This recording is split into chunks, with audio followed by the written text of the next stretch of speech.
Sweet. Hi, Bruce. Hello. What up? I'm tired, man.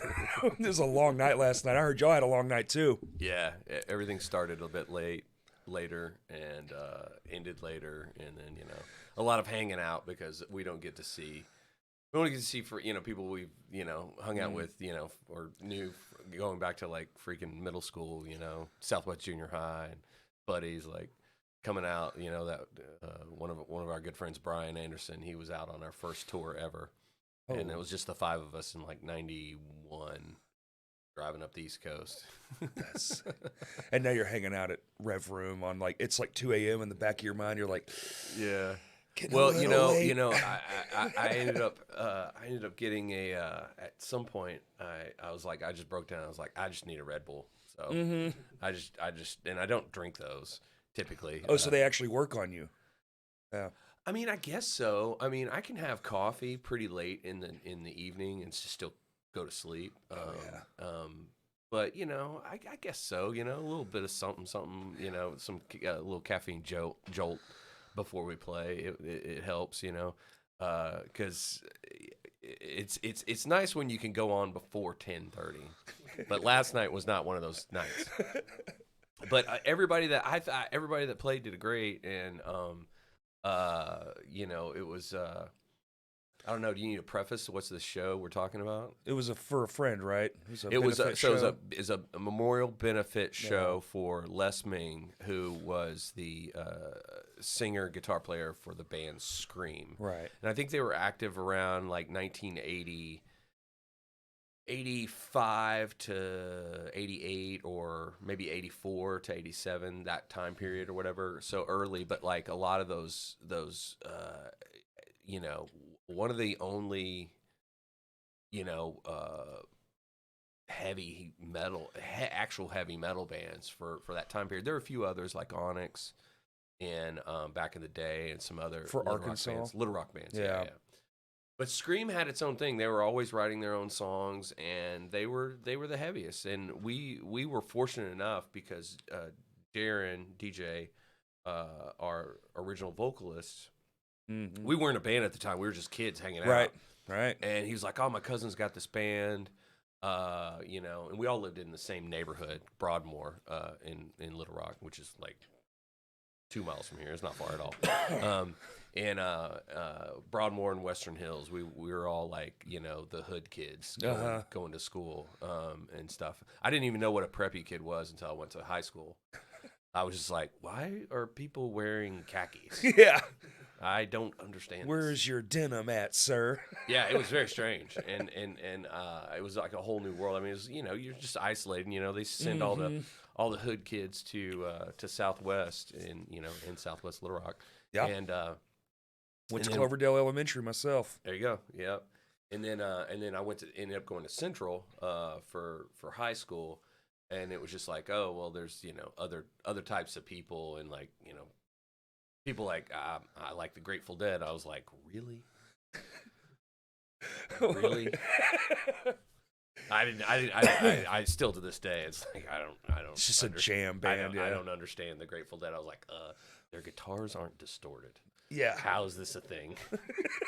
I mean, now granted, I've moved beyond heavy metal as an adult, but when you're 16 and I had an identity, tied to the music, and you're talking about the 80s, so it was like, you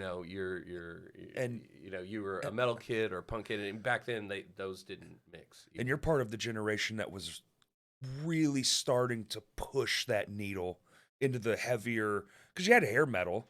Yeah, hair metal was the deal. Even Pantera was a hair metal band when they first started. Yes, yeah, it's just like absolutely, and that's what I was. That's what I was into. That's like the band that changed my life was Van Halen. I was like, I listened to kind of bullshit music before that, like I don't know, Village People, the Mamas and the Papas, whatever. and the Cranberries, whatever was on the radio, or whatever my older siblings played or whatever. But then at the time I finally get you get around 10 or 11, and then you start deciphering, oh, this is like different type of music or whatever. So Well, you live in a generation. Well, I did too, but you had to be somewhere to experience something new.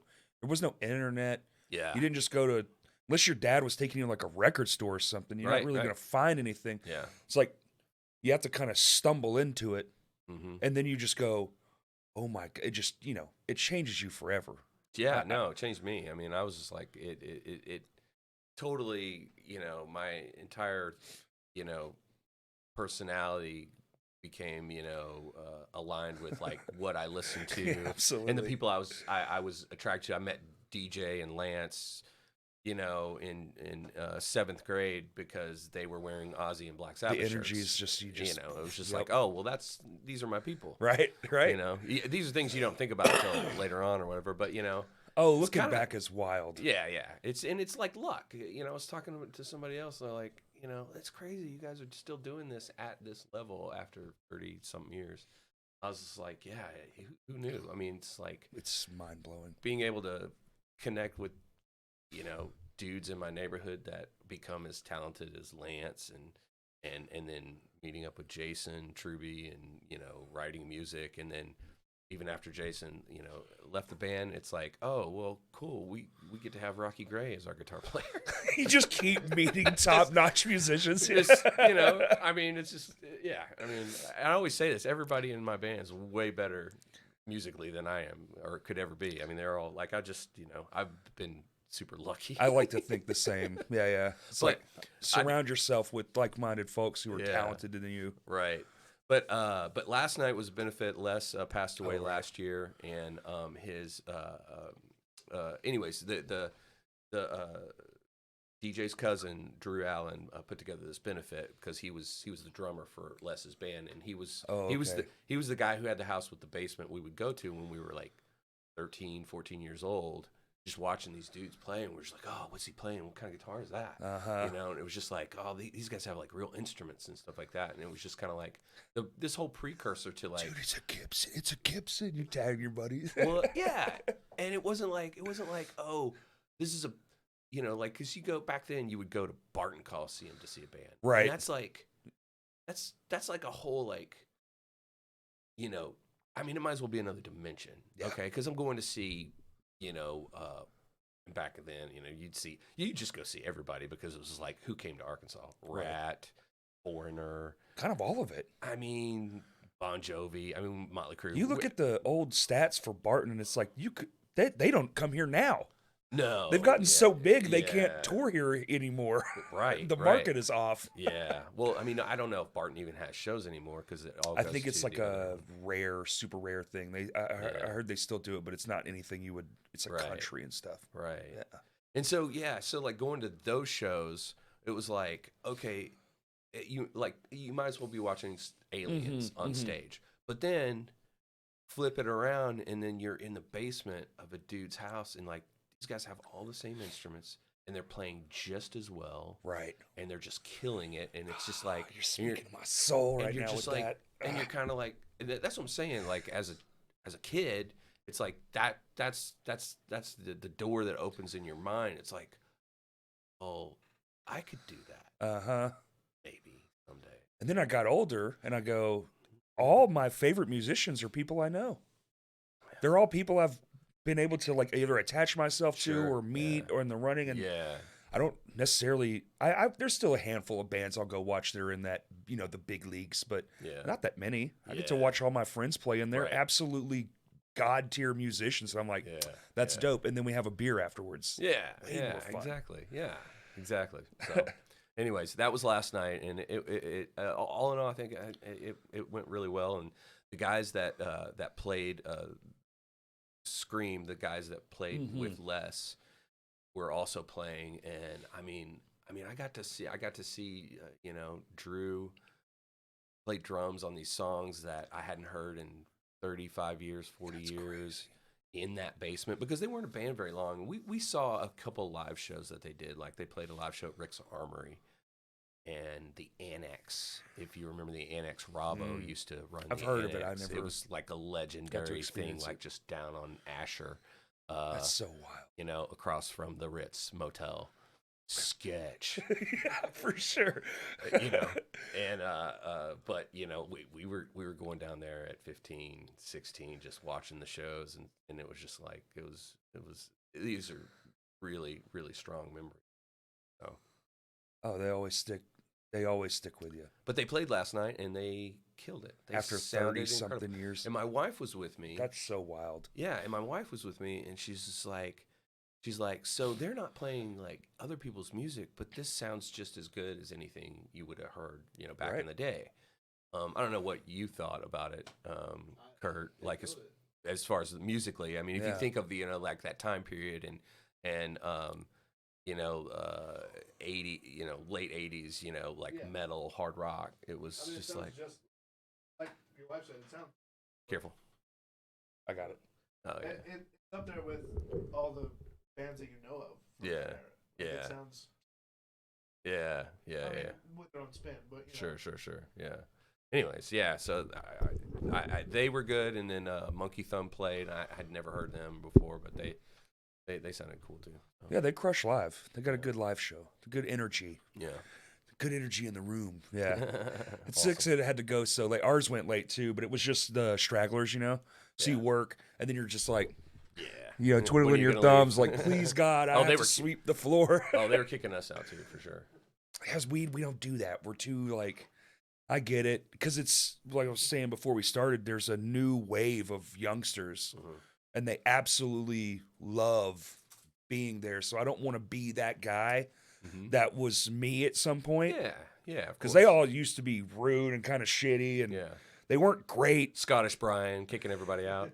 Yeah, and now he's cool. I talk to Scottish Brian every He's time there's awesome. a show. Yeah. He's there every day.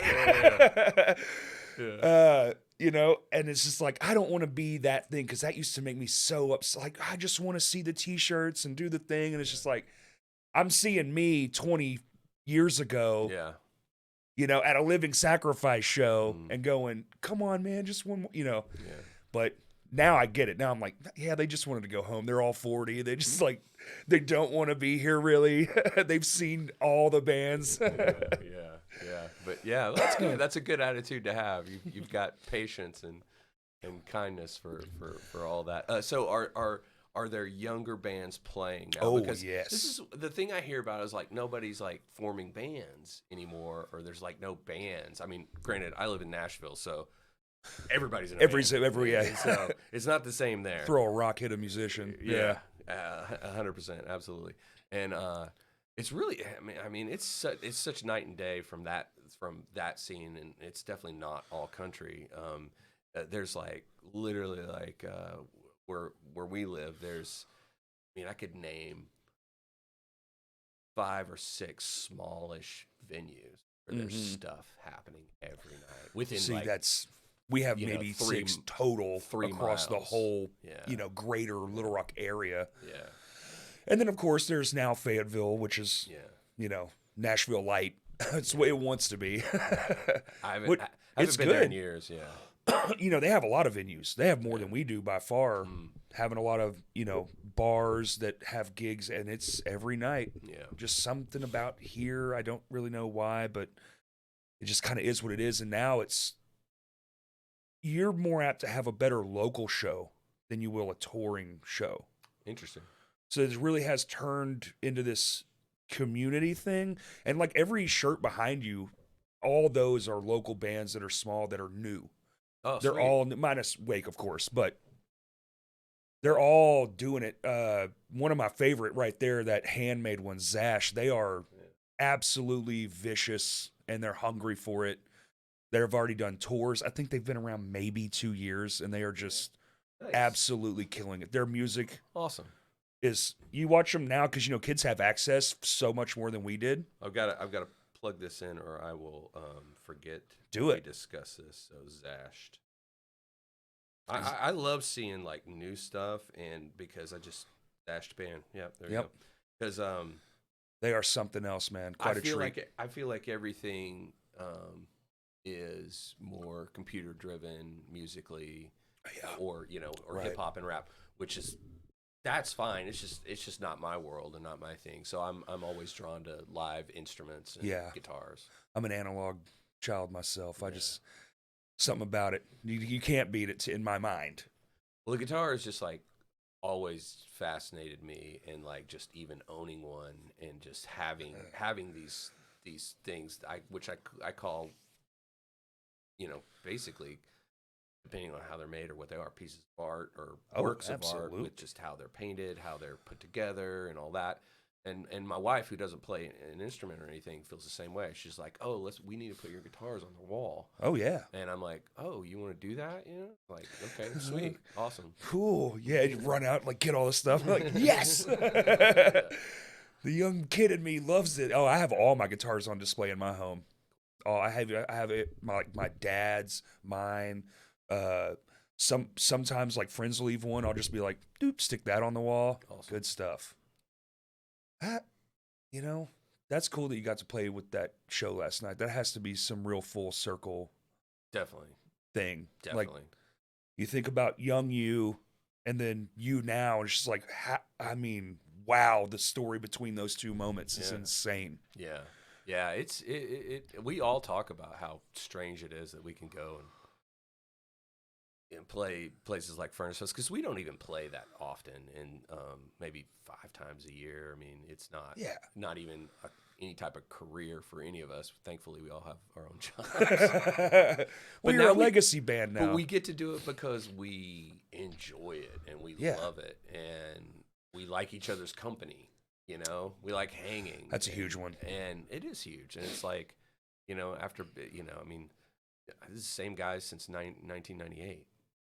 It's been the same lineup since 98? Yeah, minus the percussionist, Matthew. Oh, yeah. So, yeah. Whatever happened to that? Well, I mean, when we broke up, we kind of broke up. Yeah. When we reformed, it just made more sense. Matt was already doing many other things, and he was never really like he was doing so many diverse things, like Snail Hunter, and he was in what was that band?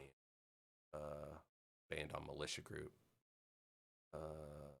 Is he drumming, I assume? Yeah. He was playing drums for.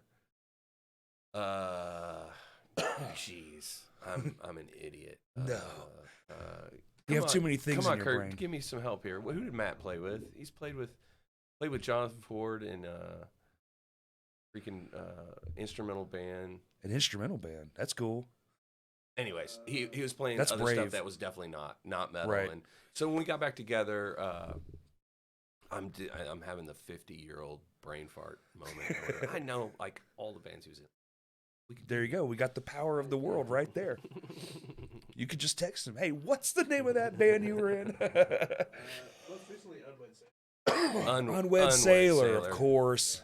I mean, there were some other bands. There was another band on Militia Group that he was in that had some success. Anyways, when we got back together, we were like, that was, kind of more of the core of the band. And that was in 2008. And we went on tour with some buddies of ours in Demon Hunter. Mm-hmm. And since then, we put out a couple of records since then. I mean, it's been a while, but we just play shows as they make sense. As it, it's like, oh, it's like drivable, probably. Right. Yeah, well, yeah. So reasonable enough. Yeah. People get, people get, pissed at us all the time. Like, are you ever coming back to California? I'm like, I don't know. You got maybe $20,000? It's a long drive, man. It is a long drive. Right. I gotta make me want to be there. It's got to be affordable. You got to leave your job and your wife and your. Yeah. I'm sure if you have kids, they're probably grown up by now. But yeah, they are. Yeah. But yeah, I mean, it's not. Each time that we get together to do one of these things, it's like we're rehearsing as if we hadn't played these songs in 6 months, which is the truth. Right. Yeah. So if you're playing more regular, or touring more regular, then everything's more fresh, and it's not as easy to. It's not as hard to, put it back together and get it tight again. And I assume y'all don't get a lot of time. It's got to be like, hey, we got this show, cool. Like the week before, we'll get together in a room and flesh out the set. Yep. Woo. Yeah, and it's usually like And all the other dudes live here in Arkansas, but I'm in Nashville, so I'll just drive down. But my mom lives here, my sister, and so I get to come see them and stay with them and everything. And but yeah, it's just us doing a couple of days of just bashing it out, like really heavy and hard, and then just going and being rock stars for a day. I love it. That's the greatest feeling in the world. That's what we do too. We play a couple shows a year, but we make sure that it's like an event. Yeah. So we can just be like, because really, even like I had like a lower tier music career. Eventually, it does become about the moment. I want to have this moment, so I want to make it special. Yeah. Not be on this show, be on this show. Be like, I'm not that hungry anymore. Right. Right. I like this far more than like the drudgery of like, oh my God, I have to be away and I've got to figure out what to do with my bills and work and blah, blah, blah, blah, blah. It's like, this is way easier. Yep. I agree. And, you know, I mean, you got families, you got wives, and, you know, it's like even being strategic about the time you take off work. If you've got like limited time, it's like, oh, you only have so many days and stuff like that. But it's cool. I mean, we're just super fortunate that we kind of have been able to keep doing it at a certain level. Right. A nice level. I mean, Furnace Fest was unbelievable. It was great. I mean, yeah. I mean, every time both times we played in 21 and last year was just phenomenal. I love it. I hope they have us this year. I was going to say, dude, they haven't asked yet. Has there been any inclinations? Some tea? I would announce it if I knew, but I don't. So. I mean, it's the last one. It's going to be. I think it's going to be Unhinged. What a special thing that is. Yeah, right. And I don't know why it would be a last one. Like, why are they not? I haven't heard. I don't know why they're not keeping it going. And their whole branding is end of the era. Maybe it changed like a day or something. I can't imagine the logistic nightmare that must be. Yeah. Just. Yeah. And if it loses money, then it's just like, oh, we did all that work and we lost money. Awesome. It's $500,000 just gone. even though it's we see it as successful, that we don't know what the financials are. So. Right. You can only guess. Yeah. Festival, but every band gets festival prices go up and blah blah. So when you're like behind the scenes, you're sitting there trying to kind of guess. You're like, what's the game here? Who do you think got what? They're playing X stage. Main stage bands are clearly getting more. Yeah. Yeehaw. Right. Yeah, I don't want to be. What's Chad? Don't want to be Chad on those 3 days. Yeah, he seems to. Every time I don't know. He seems to weather it pretty well. He's got a good temperament for it, or I feel like the right mindset. Yeah, we did shows with him like early on. He had this club in Birmingham called Slacker 66 or whatever. Oh yeah, and he apparently he touts us as the one that shut down his club because the fire code was extended in 2001, and she was just like, yeah, you're the ones that shut down our club, and like they just stopped. I mean, they quit having shows because of either because of us or because of other things, who knows. But I think that was like right before he ended up going to Seattle. Anyways, y'all were like the last straw, probably of string of straws. He was probably planning to not do shows anymore, but then when the fire marshal said you can't do shows anymore, he's like, oh, cool, okay, sweet, thanks, fellas. Darn. Oh no, shucks. Yeah. But he's a great dude, and just like, yeah, I mean, knowing these guys that have been kind of come up through the scene kind of around the same time, and I mean, he freaking signs a bunch of great bands, my entire childhood, that man is responsible for. I think about it all the time. It's one of those things where I don't usually have too many moments where, because I've worked in production, so you meet a lot of people. Those things tend to wear off as time goes on. But at Furnace Fest, we're in the room, and he walks in, and I was just like, man, damn, I'm feeling something. That is wild. I had a moment. I was like, that's awesome. Dang, dude. Well, there he is, man. To admire somebody you couldn't pick a better dude with a good, a good sense of, It's just one of those, I can't believe I'm here now. Yeah. Because 20-year-old me would have just been losing his mind. Yeah. You gotta be kidding me. I was a very excitable. I still am. Yeah. But that's good. You don't need to lose that. Like back then, I mean, for all, like I'm having not a moment, but this is a full circle moment for me, kind of like what you would have had last night. Like your nephew, I've told this story 100 times, but he is responsible for setting me on the path to all of this. Wow, really? I used to just listen to Korn and Limp Bizkit, and I had Jinko jeans and hair down to my ass. Oh, so did he until I I introduced know. him to Metallica. Well, we're in. I'll never forget it. I come in. We're in. It's speech where you give speeches. You learn how to give speech class. Was this in high school or college? High school, 10th grade, 1999. Awesome. He goes, "You need to stop listening to that stuff." And he brings me this stack of CDs. We got Zayo. We got Living Sacrifice. We got Ludacris. Yeah, not Luda, Luti. Yeah. This whole, he goes, "Listen to this." And I go home and just, and I'm like, oh my God. It's all different now. Music can sound like this. Yeah, it's crazy. Yeah, and the first show, boom, Living Sacrifice show, and that was it. I was in. I went to everything. That's Can't awesome. get me in enough things. I'd only played guitar maybe 6 months. Yeah. He's like, "Yeah, dude," and then played shows with his band and coming That's through awesome. and That's going to all awesome. these venues and seeing, I got cool stories because of him getting me in so young. But that's back when the bands who were in buses would play at Vino's. Yeah. You're never going to see a bus band at Vino's no more. That's not a thing that's going to happen. Right. It was a very unique era, It and it was was, all yeah. from that one moment, and then me just I call it kaleidoscope eyes. Yeah. You just, Yeah. wow. Yeah. Like what I was talking about before. Yeah. It can be like this. Oh my God. Yeah. And then, 22 years later, 23 years later, you're just like doing this. Yeah. And that's sick. That's awesome, man. I love that guy. Me too. And not just because he's my nephew. Right. No, he's awesome. Yeah. Got a solid heart, good dude. Yeah. I've known him for a long time. That's awesome. I Yeah. didn't realize that. I didn't realize the connection there. And so now it's just like, wow. And this is my new thing. Mm-hmm. I want to just do this all the time. If I could do 3 of these a week, I would. But that would be a logistical nightmare. Understandable. How many do you typically do? One a week. Awesome. And then Well, that's consistent, man. I mean, that's good. You stay consistent. That's what brings the growth. The growth has been since I've been doing this 5 years technically, but COVID really, it took 2 years out of the thing, and I did a whole year by myself, and I think we only did like 3 during COVID because it was just like I don't know what to do. We did them in my kitchen.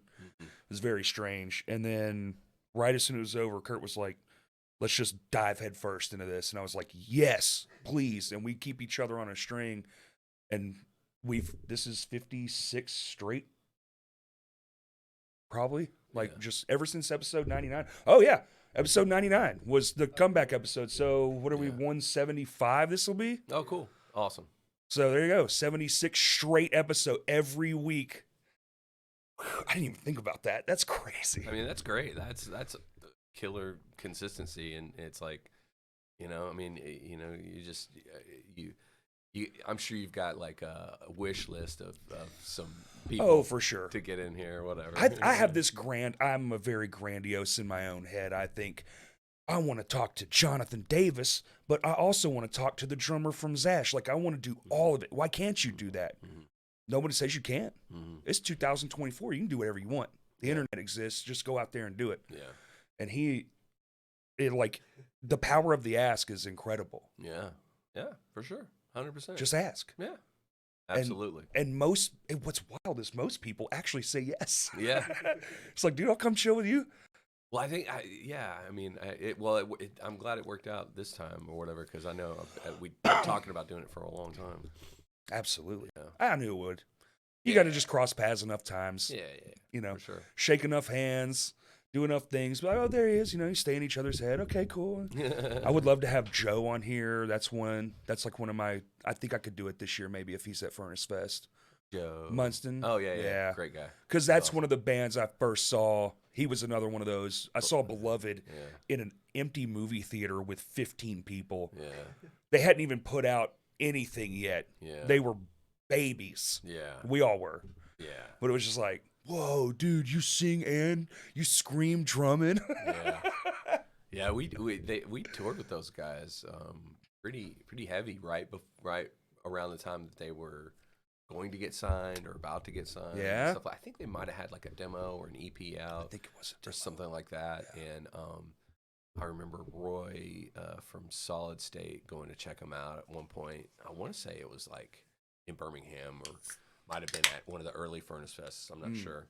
I don't think I think eventually when they did get signed, it was I don't know the timing. I forget, but yeah, just killer dudes. Could you tell the specialness? I hold them in such high regard.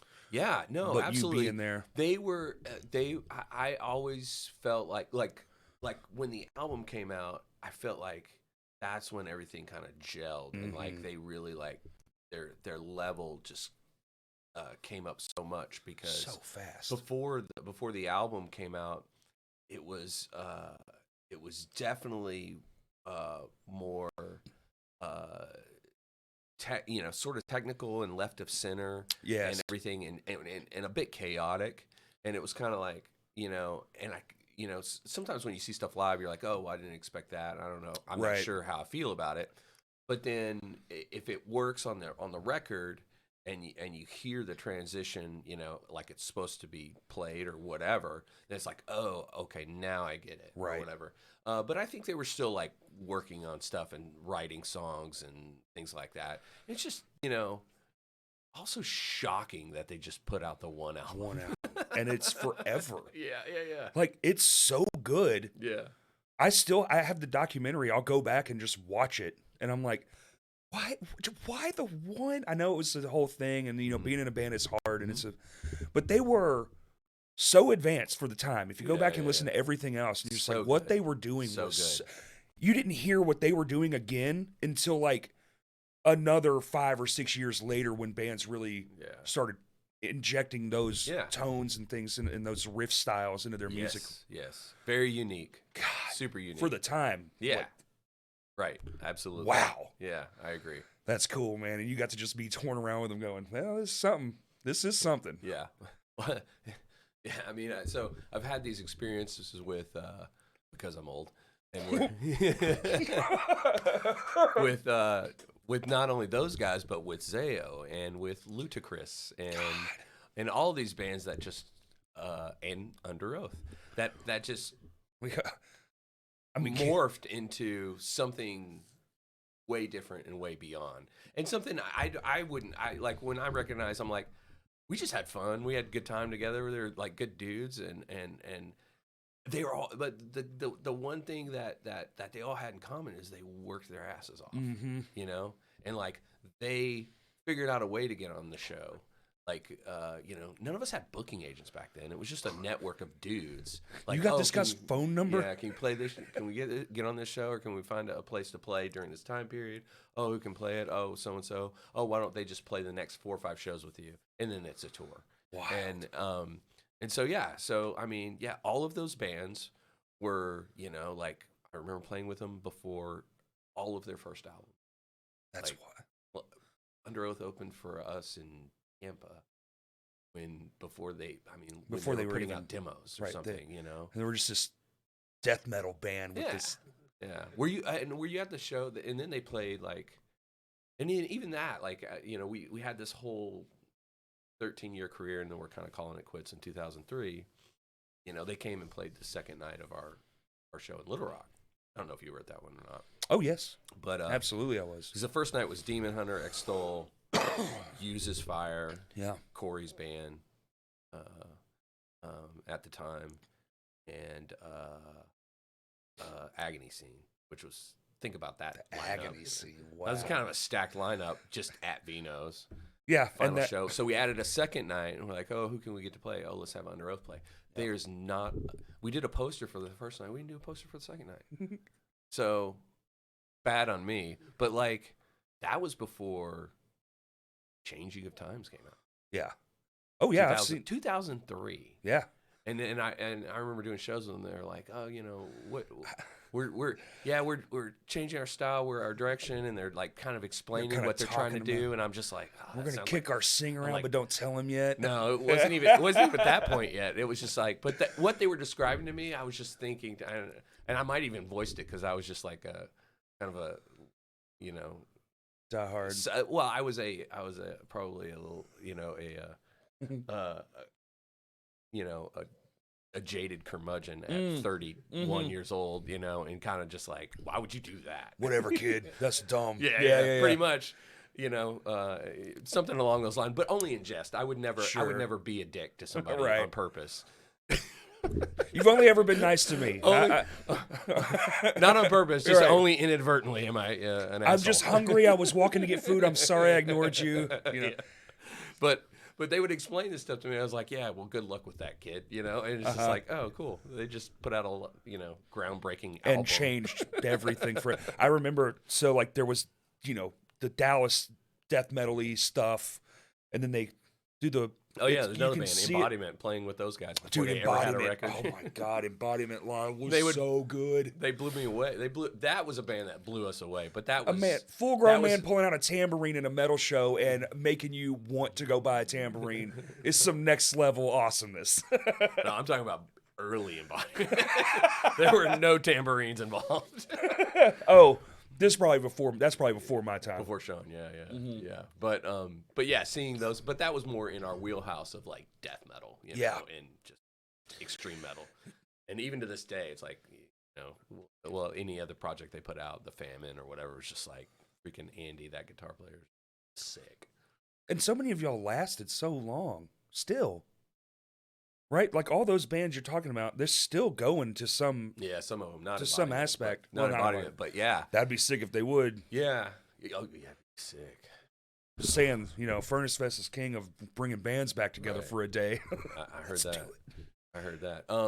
Yeah, and I mean, at amazing levels. I mean, I saw Under Oath last year. They finished their tour in Nashville, and it was sold out show at Marathon, which just holds like I think 1,500 people or something like that. Just still crushing. humongous. Yeah. It was. And they insane. play with those LED walls now. Oh you yeah, know? yeah. It's just like, what? Yeah, like how much does that cost? It's like, I mean, good on them. That's awesome that they can do that. It's like we're just still showing up with like, you know, our heads and, you know, Keeping it old school, man. a little material backdrop. Can you hang this? They're like, no. You guys got a pole in here? What are we doing? What's a tape situation? Yeah, right. I got some clamps. Clamping on. Yep. Kurt's got a couple clamps still hanging in the. We did one where we had to build a light, and we were just like, let's just screw carabiners into the ceiling. Every time I go back there in Vino's, they're still just screwed into the ceiling. There you go. Yeah. Yeah. So wild time, man. Just that whole freaking time period of such good bands. And I mean, Like every band. Like, you know, Christian or not, faith or not, I mean, everybody recognizes those bands in that time period as just like. Do you think that was because the lack of access? A band starts, and now a band can be huge and have never done anything at all, and then they go on the road and realize, oh my God, this is not for me. But used to, there was only one way to do it. You had to go to it. Yeah. And it really weeded out the weak. Yes. Immediately. Yeah. You go one day and you're like, I miss my mom. I have to go home now. You know. I don't know, because I'm just not super familiar with the younger bands, but like, Saying back then it was just it seemed like every band was just top notch all the time. If they were touring. Yeah, I mean, probably so, because like they just had to play, and they had to play their instruments, and there wasn't this as much technology or computers, backing tracks or anything like that, and you know. I don't know. They just had to slog it out. I mean, if a band lasts, 5 years and then starts putting out records and just can, but I mean, it comes down to like the songs, and if the songs are well done and connect with that particular audience, because if I mean, out of all these bands we're naming, there is 20 others that were around the same scene that did not create that type of impact or last. Right. And I'm not going to name any of those bands because I don't want to make anybody feel bad. But like, no. there were I think other there's dudes. a reality to it all. Absolutely. Yeah. So there were other dudes and other bands within the scene, and they were also good, you know. But you know, I guess, you know, we're talking about just a handful of bands in our scene that have you know lasted. But like, the thing about it is like I don't think pre 2005 nobody anticipated that any of these bands could be as big as they eventually got, because it was all about just touring in a club. I mean, my gosh, we, you know, through the late 90s we were just like begging to get on like a real tour, like Machine Head or a Sepultura or a Helmet. Like, or let us play the anybody. door. Like, let us open the crowd, you know? Anything, you know. And we were, you know, we were just not considered. We were shut down because, you know, it was just like, yeah, you're this other thing that we don't know anything about. And so bands like Under Oath and you know, Norma Jean broke a lot of that down. The broke down rejection, that barrier. Yeah, the rejection from the bigger labels created something that then they went, oh no, there's this whole thing going on. And it happened, and from my perspective anyway, then they started to swoop in with Universal buying up all the groups and everything and holding on to the records, which I'm you know. And then that whole time period we were not active at all. We were done. I'd moved to Nashville early, like 2002, and up through, and you know, that whole time period, building your merch. Was it a merch? It was a merchandise company called Zambui.com. Zambui, that's it. And we were one of the first companies to do online merchandising. And so I was just calling up my friends. I was like, hey man, we can sell your shirts online. We'll pay you like every month. What? And, like, you know, and this is at a time when, you know, nobody's really seeing record royalties because nobody's selling enough records to actually make money back, right?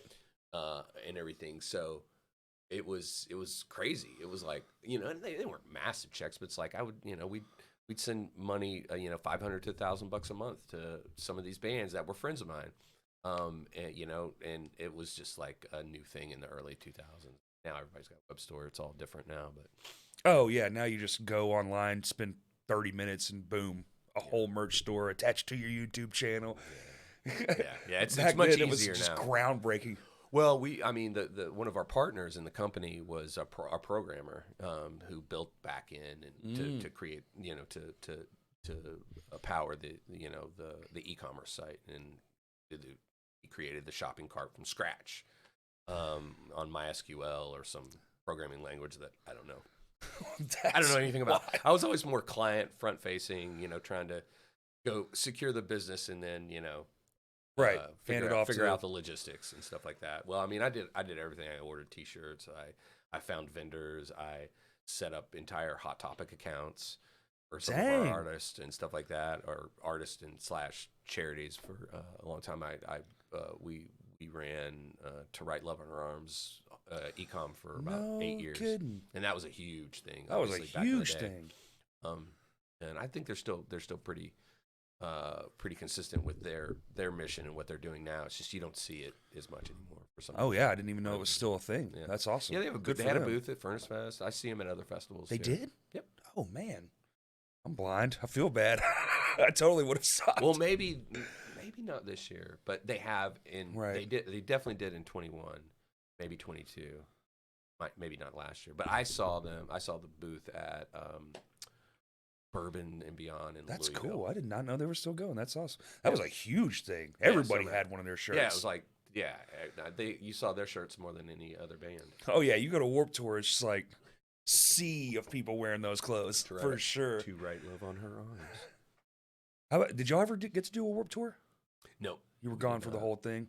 Yeah, we were pretty much done as a band when a lot of those bands started getting on there. And, y'all were all the inspiration, and then got none of the bigness. Yeah, you like to hope. You like to think that, you know, you did something good somewhere. I feel like if you ask a lot of those people, they're gonna be like, "You Live and Sacrifice is coming up in the inspo category for sure, right?" Yeah.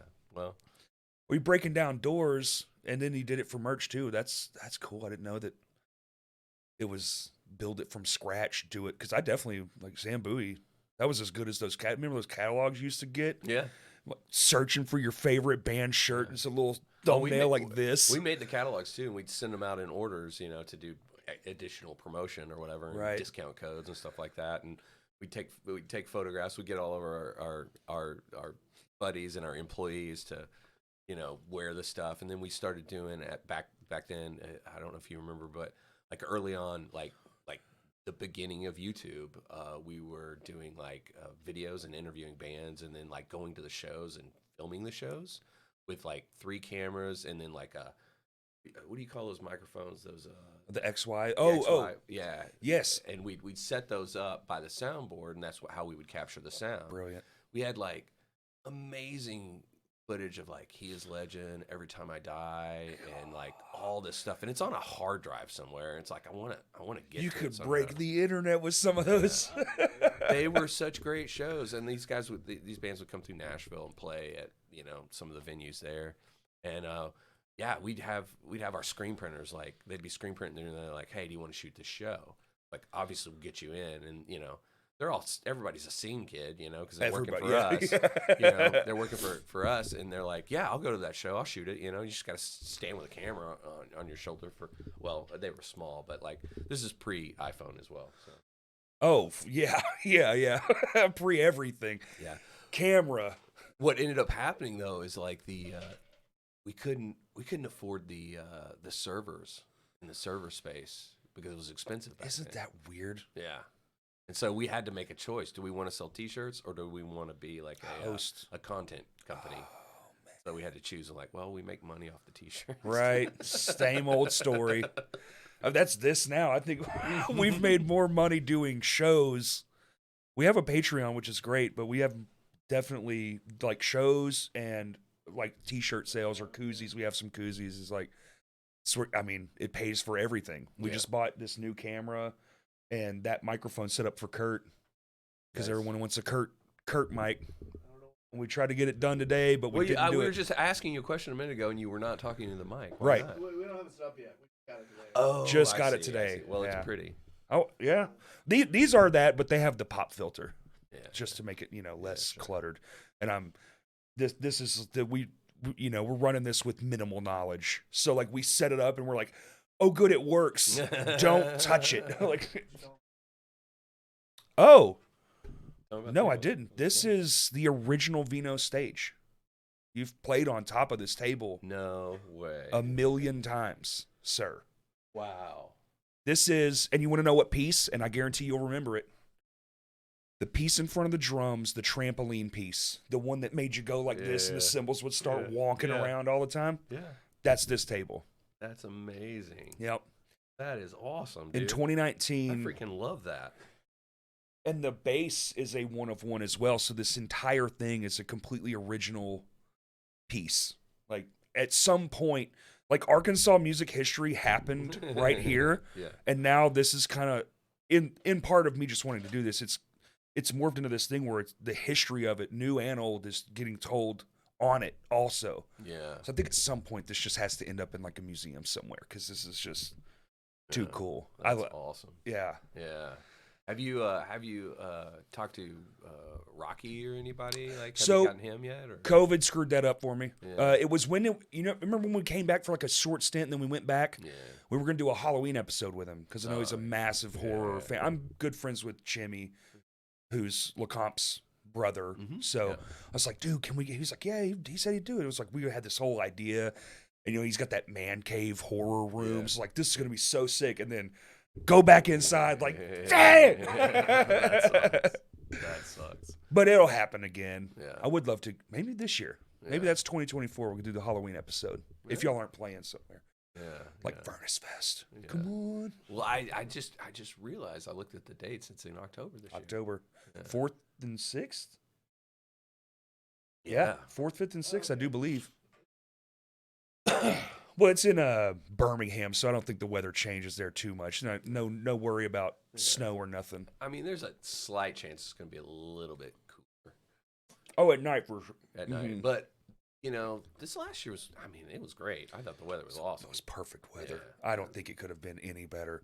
I mean, the last night we got to go on stage and watch from stage side, which was dope. The last band, and I just remember being like, "This is one of the most perfect moments." Yeah. The weather is beautiful. Who was it? Who'd you see for the last band? Bane. Awesome. Yeah. They- I left Sunday morning, so I didn't see Sunday. Yeah, they finished off the whole thing, and I was just like, "This is crazy. What is my life right now?" And like, we're up there, we're all three buddies. We pilgrimage to the Yeah. the thing, The Mecca. the Mecca. All of our bands, my childhood is here. Let's Yeah. do this. I saw you there. I was doing merch for Norma Jean. Yep. You know, we're hanging out. It's like this wild ass weekend, and then we're like, you're on stage with this legendary act, and then I look behind me, and there's Greg from Better Lovers, and I'm just like, I just start laughing like this isn't real. That's great. Yeah. Yeah, that's awesome. That's it's super special, and it's, you know, it's funny because, you know, you meet people in different walks of life and everything, and it's like, oh, you know, I went to college and I got a degree and now I do this or whatever, and it's just like, they don't have anything like this. Nothing. Right. It's just like, oh, I have just a regular life or whatever, and it's just like, you know, and not everybody has that like draw to or live music, you know, that we obviously we did, Right. you know, you're young, you know, a lot of people are like, oh, you know, I just listen to what do you listen to? Well, I just listen to the radio. Whatever's like, on the radio. Whatever's on the radio. Yeah. It's like okay, cool. You know? and I guess I my hope for them or these people is that they have something that special in their lives as well. But I don't know what that is, and I can't imagine what it is. You know, It's probably, you know, one of those things I used to ask I'll just myself. go on feeling sorry for them. Yeah. I think a lot of people, especially like my friends, like people who I came up with, they don't do this anymore. They're not attached to it, but they used to, and I feel like they would love to. But life comes quick for a lot of people. That's I got true. lucky. That is true. My dad was awesome, and he kind of let me be a bit of a bum while I figured out how to not suck, you know? And so spent a few years doing that, and then you get, you know, I was like, well, the band's doing whatever it's doing, but I'm also going to work production. I'm going to work at venues. I'm going to just get in where I can, Yeah. just to shake enough hands to meet enough people to keep doing things and move up the ladder. And we were doing it. Then, you know, COVID kind of took it all away. We were actually making some dope moves. Had a video go viral at the right time when we were talking to a label and Wow. all this stuff. And then they just, you know, What? And remind me, what was the name of the band? My Hands to War. Okay. Yeah, just making all the right moves. And then it's like, but album release shows coming soon. Finally. 4 years later. Yeah, actually. Yeah. Yeah. It's like, well, we got to do it right. We want to do it special. We want to make it fun for everyone. And I think I cracked the code on how to do it. And we finally sat down. I was like, all right, now's the time. If there's any time, now's it. Otherwise, it's just screw it, break up, don't do anything at all. What's your main gig at Vino's? Back room, Yeah. just chilling, Yeah. moving tables, Yeah. make sure the band's, you know, Cool. no one really fights anymore. It's not like it was.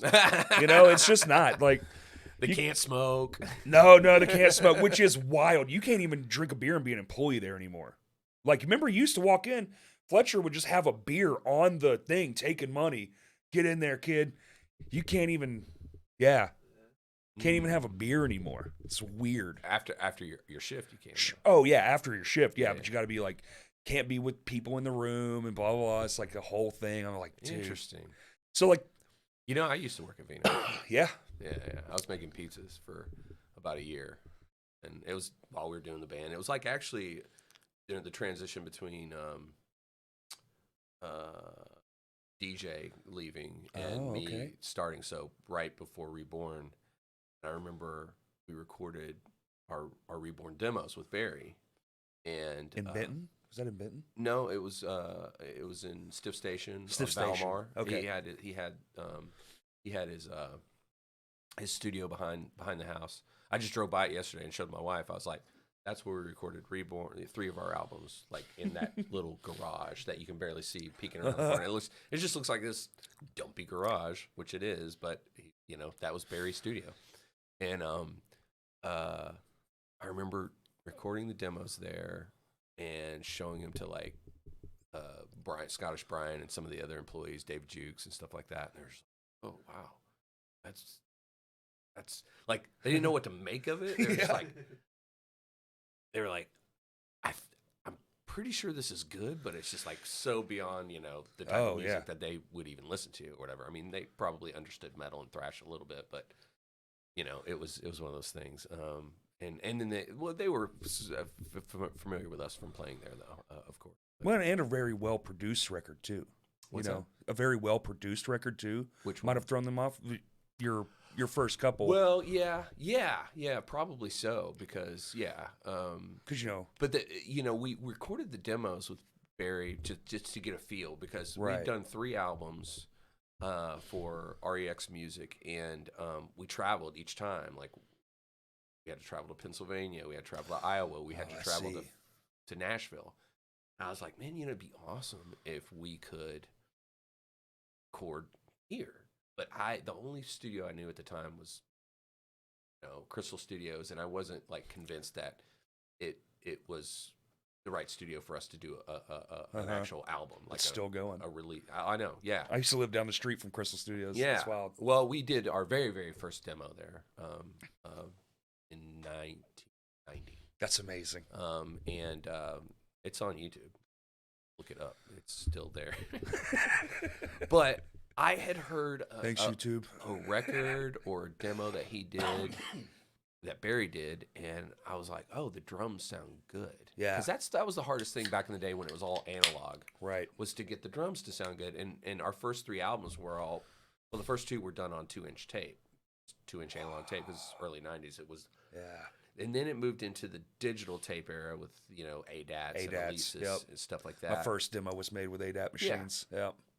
And so our 3rd album, Inhabit, was ADATs, but that was in Pennsylvania with the guys in Believer producing, and they'd done like a Earth Crisis record and some other stuff just kind of up there in that area.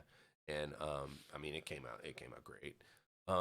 But yeah, it was like, man, it'd be great if we did not have to travel. Yeah. I mean, we could block off the time still, and we were still young enough. I mean, my gosh, reborn 97, we were like 25. We're still young because we'd started at 18. Right.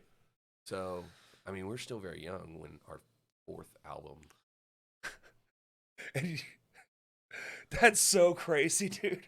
I think I've put out 2 albums in my entire career. I just don't like the aspect of doing it, which is weird because that's like the one thing that gets people to like your stuff. But it's more work than people realize. I mean, even in the digital era, I guess it could be less work. But like to create something unique and that's different, that is going to stand apart from like, oh, this sounds like everything else. Because I feel like now all it's the even same, harder. All the same plugins, all the same drum, whatever. When you're competing with 10 million songs a day or whatever that crazy number is. Yeah, and so yeah, it is harder. And as you get older, life and stuff. I mean, our last album came out 10 years ago, which is kind of sad. It's wild. Ghost Thief was 10 years ago, but we are working on new music. We've got like some solid stuff.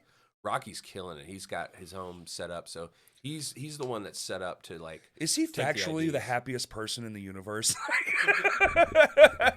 We were talking about that dude's got a smile that could make a whole room go, you know what? I'm not in a bad mood anymore. Listen, hanging out with him, he's just kind of like he is. I mean, him and Arthur both, and but when he's playing, he's having fun. He really is. He's just enjoying himself, and it's just like, we get all these pictures back after the shows and stuff like that, and every picture is of Rocky just like cheesing. Yeah, this is so much fun.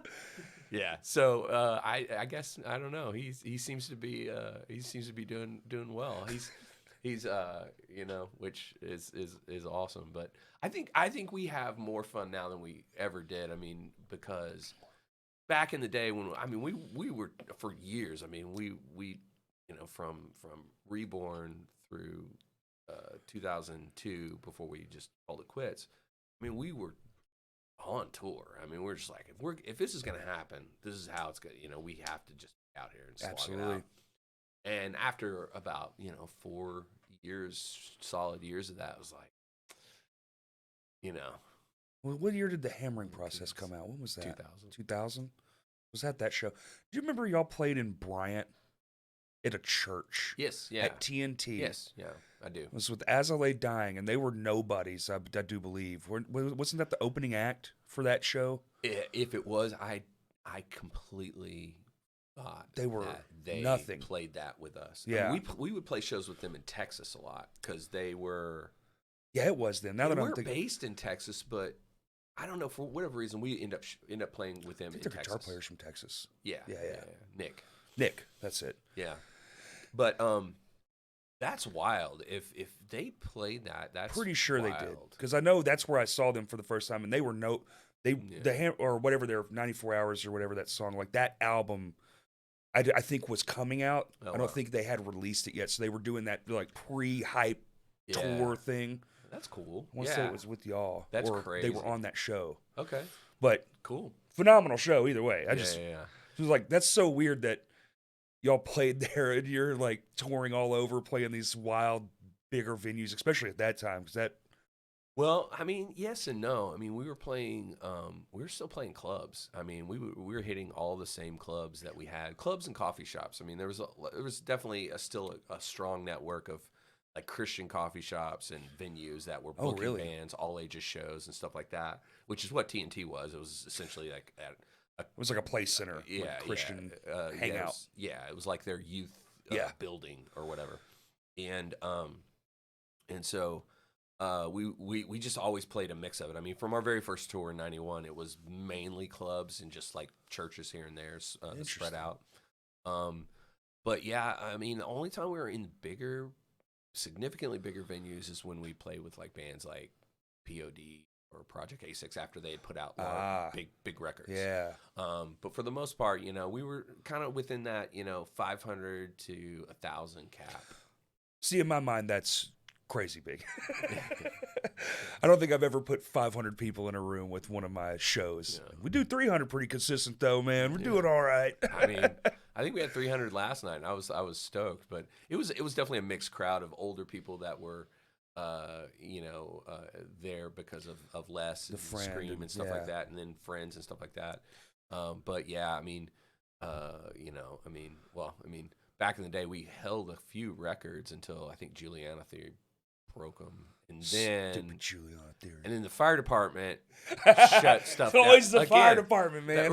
They came in and they put a capacity on Vino's. They're like, yeah, you can't really have 500 people in this room. You know what? I miss those days because I went to a bunch of those shows, and man, oh man, was it something. Like many shows were packed, just packed. To the rafters, literally. Yeah. I mean.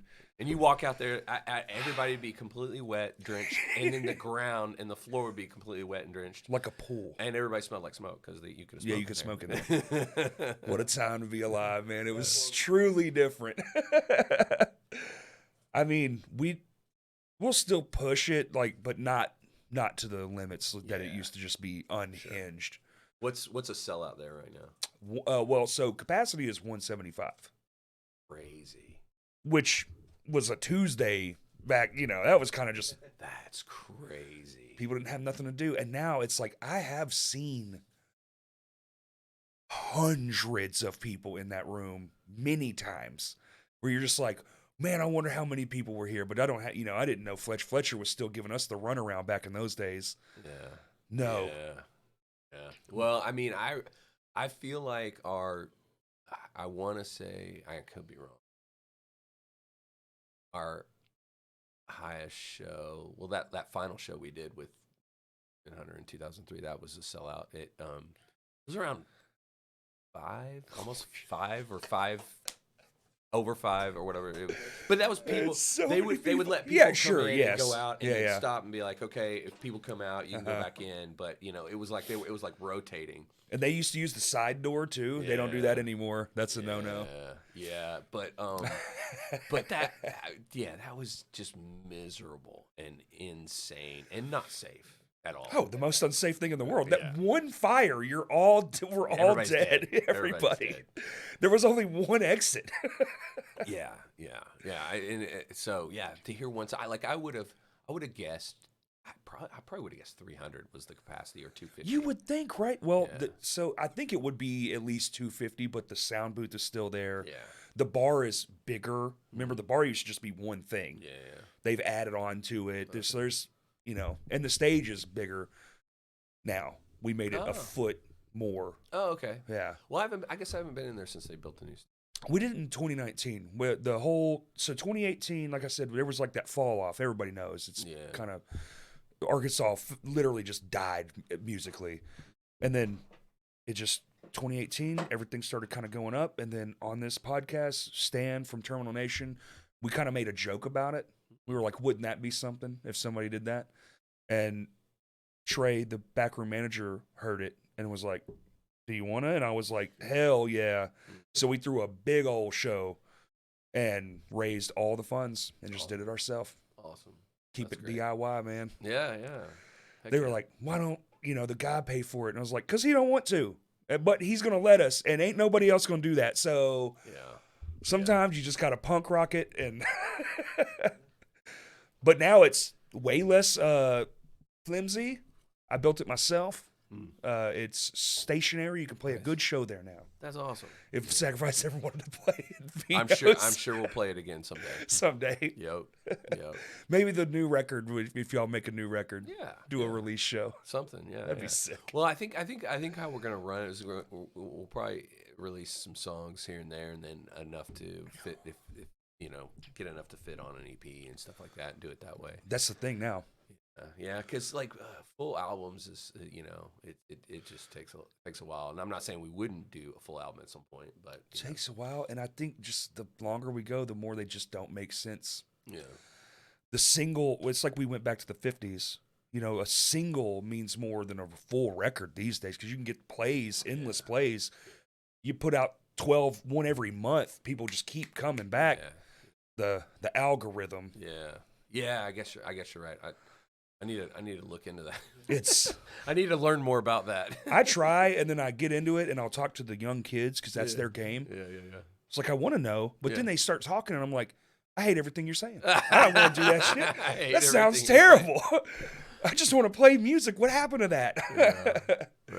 You got to be an engineer, a marketing genius. Like I love album. I mean, I was talking to my sister yesterday, and and she just listens to like singles and stuff like that. And I was like, I like albums. If I like a band, I want to hear everything that they do because some of my favorite songs are not like the usually deep cuts sometimes. It's not the one that they're going to put out the video for or whatever. Right. So I think I'll always be an album person or whatever. Something nostalgic in me. My dad used to tell me stories because he was alive when like Led Zeppelin was putting out records. He's like, you'd get it, you'd go in your room, put your headphones on. I'm like, that sounds magical. So like when your band puts out something, you go and you put it in your headphones and you just listen to every nuancy bit and you take it all in. Yeah. Oh man, there's just something about that. I know that's old school, but dang, it is. I mean, that's how it was transformed, into becoming like a music fan, is like immersing yourself and like, getting the packaging and just like reading everything. I knew all the producers. I knew who did what, it was just like based on liner notes or whatever. or just sitting in your room and just trying to learn it. Yeah. Yeah, that too. Yeah.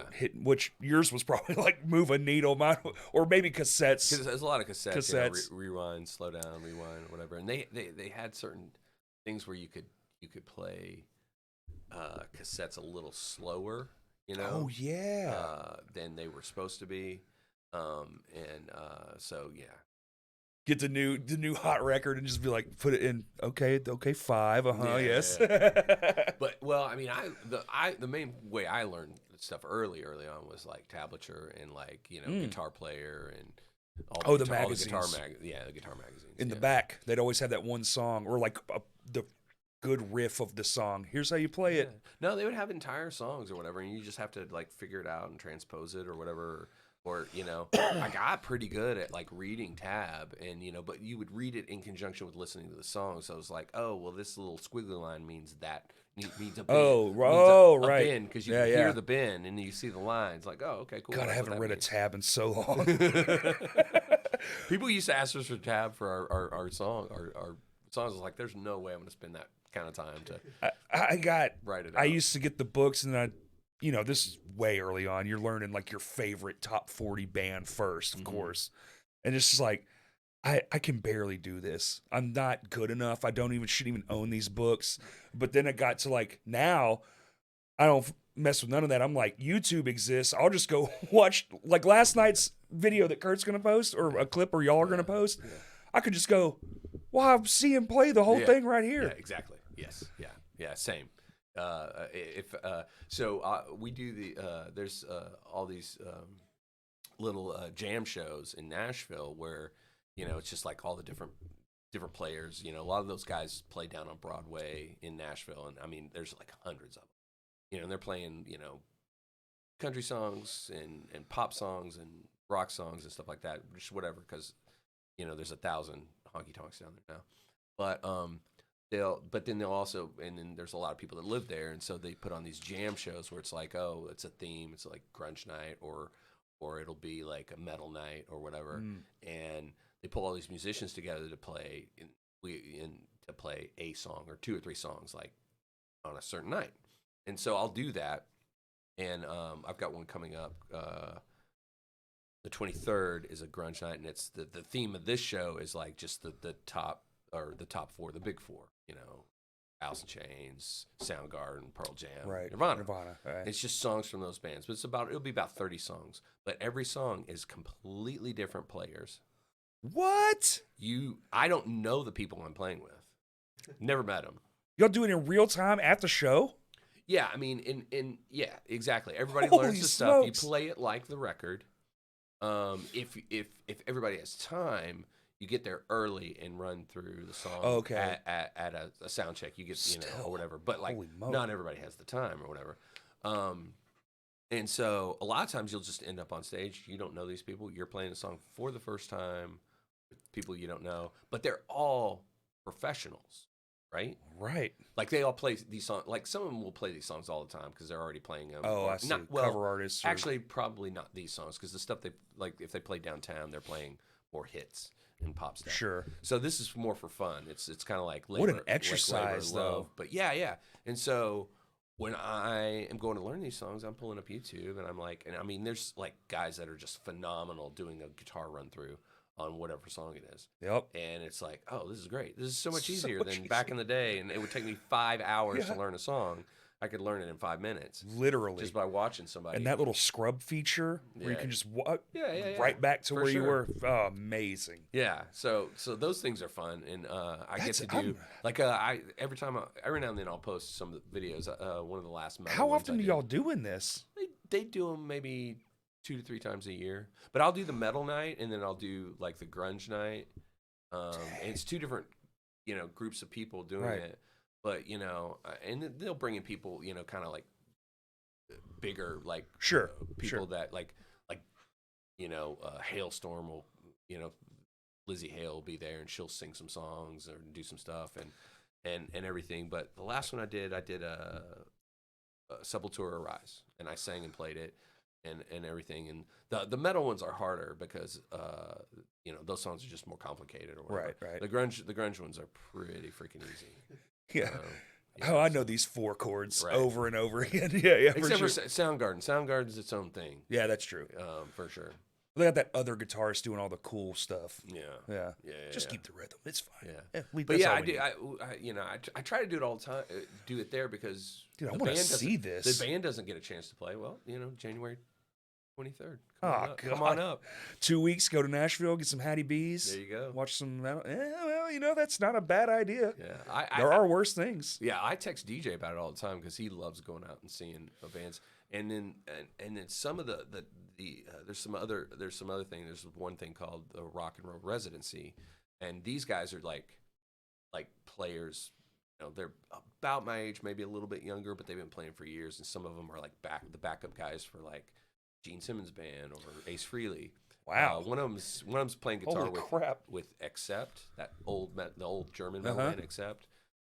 Oddly enough, they're all based in Nashville now.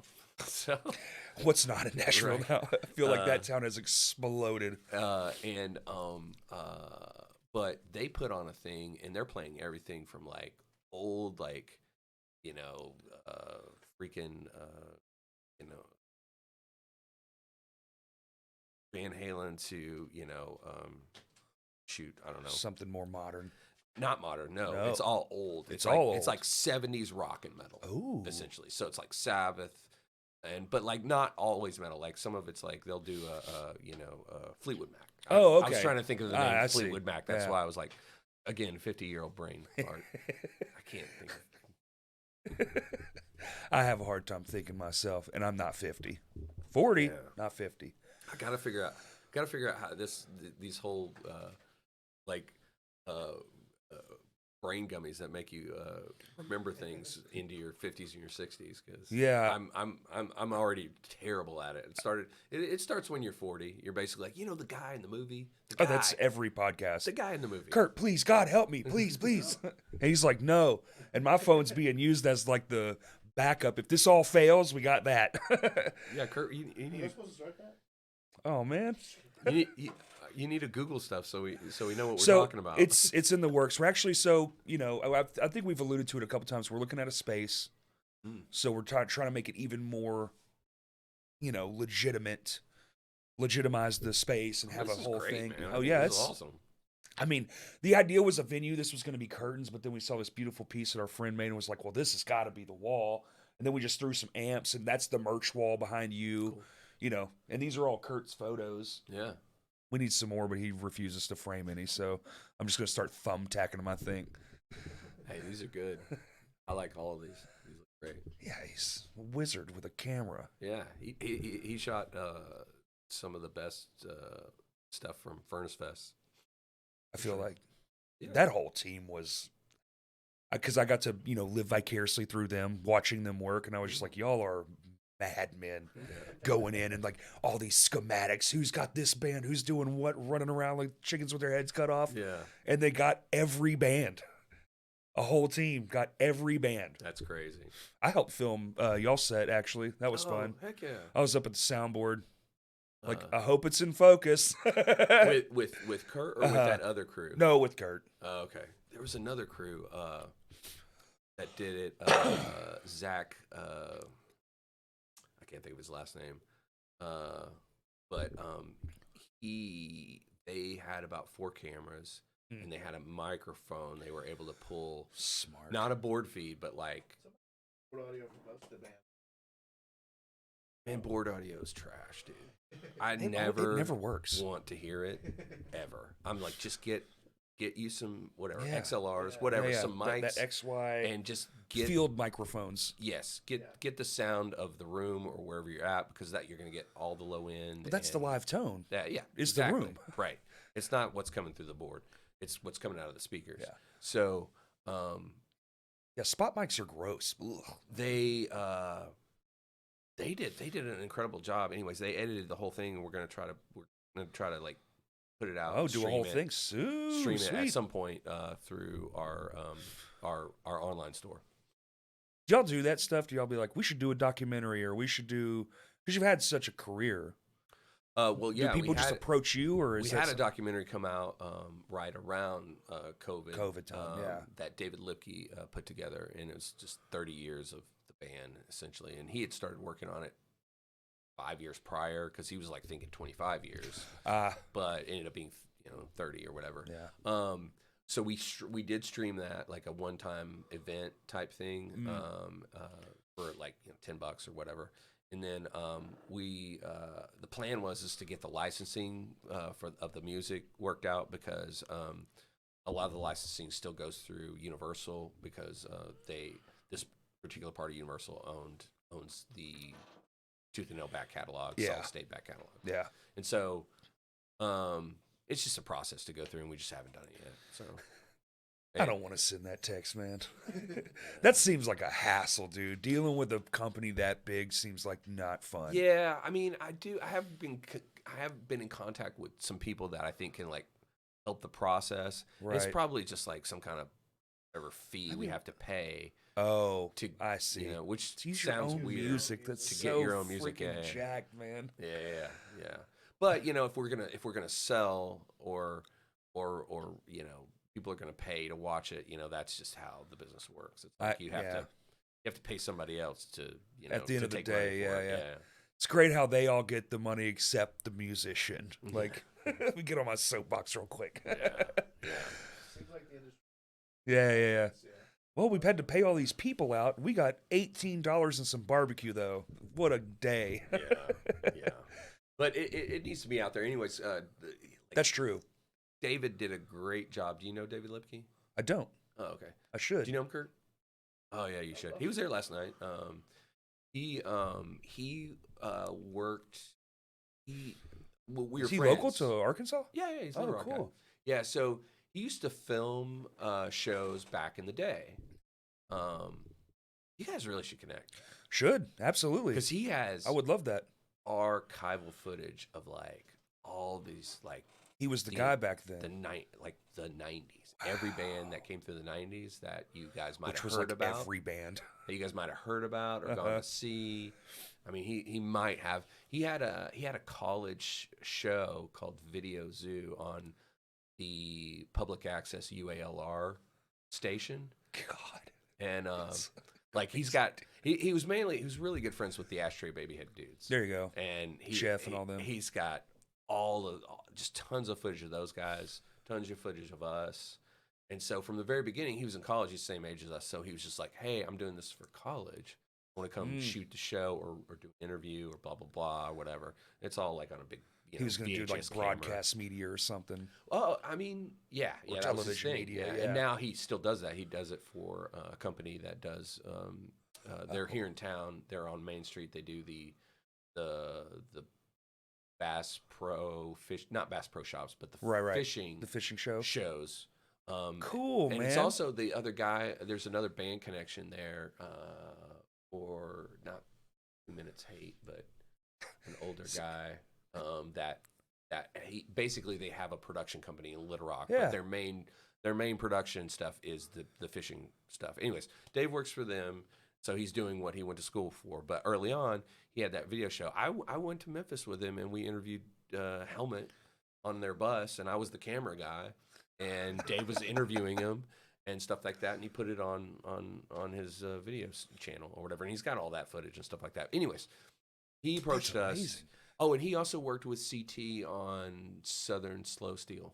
Southern Steel. How do you live in a place as small as this, and there's just people you don't know? Yeah, no, we found out How have I never... constantly. Yeah. He filmed and edited most of Southern. Is it Slow Southern Steel? I think that sounds right. Yeah. Yeah. And That's they worked on that. wild. Anyways, he approached us years ago, and I mean, obviously we've known him. He's just like, man, I've got all this footage, you know. I mean, I'd like to do a proper documentary. We're like, yeah, sure, let's do it, you know. And it was actually he got a lot of footage. He actually got a lot of footage 10 years ago when we were working on Ghost Thief. And you know, some of that studio footage you saw last night at the show, that was from the documentary.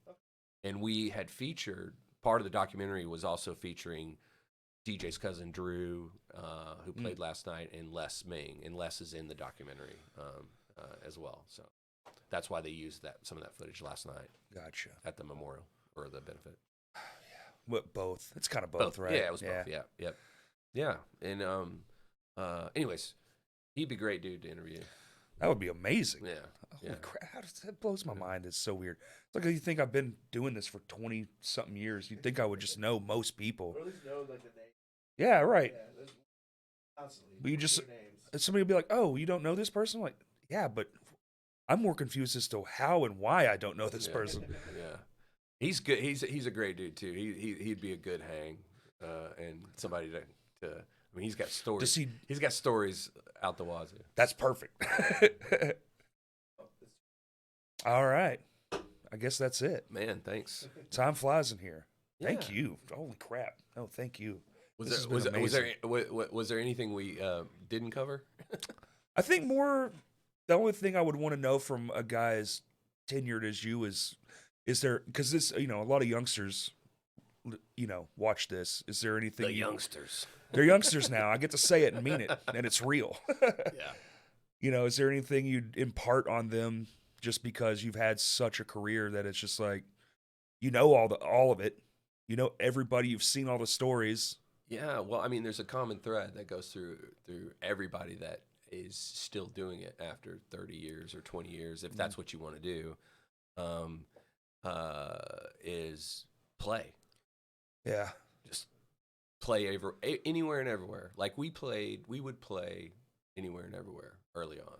And we practiced. Like we probably didn't play as much in Little Rock because we didn't want to burn it out. Yeah. And we play here maybe twice a year. But Smart. we would travel. We'd go play in Tulsa or whatever. We would just find contacts and go play in Texas. And like I said, we get names of, like, that's how we met the Embodiment dudes. Like they I don't know if they brought us to Texas to do a show with them or if they were just on a show or what, but early on we just met them doing that. But like, yeah, just play, practice, and just, do your own thing. I don't know. Be yourself. Yeah. But like, I'm hoping, like, I feel like, it'd be great to see like a resurgence of like you're saying, like kids that are into instruments, and talent, and I think it's just playing. I think it's and happening. I see that in Nashville, like in spades. Like there's just so much of it everywhere. It's incredible, and they're such phenomenal players. Because if you lasted all in that town, it means you're That's good. true. You're good. Yeah. But at the same time, you don't always have to be amazing. If you're coming up with something unique, That's it. That's just like, different enough. like based on like, okay, you're not, who cares if you can't or don't care about sweep picking on a guitar, but you write a great song. That's that just be yourself thing. Yeah. Just follow your nose. Right. Can we end on a Fruit Loops thing? Follow your nose. Thank you, Bruce. Yeah, this has thank you, been man. a massive pleasure. Anything on the internet people need to find or go see? Not necessarily. We just have an online store, livingsacrifice.manheadmerch.com. That's going to morph into its own site probably eventually. Just be looking out for hopefully some new music this year. Yes. Internet, Patreon, YouTube, like, subscribe, Crashcast Pod, Twitter, Crashcast Pod 1. Sorry, it's X now. I got to get used to that. I don't think I'm ever going to call it that. Twitter, Crashcast Pod 1. Thank you for listening. Peace. Oh, yeah. Well, I'm sorry. Do it. You socials. There you go. at Living Sacrifice Metal, Instagram, and then, Living Sacrifice Facebook. I think that's all we have. We don't do anything else, really. It's mainly the Instagram. That's where you're going to see stuff, at Living Sacrifice Metal. There you go. Thanks. Peace. Woohoo!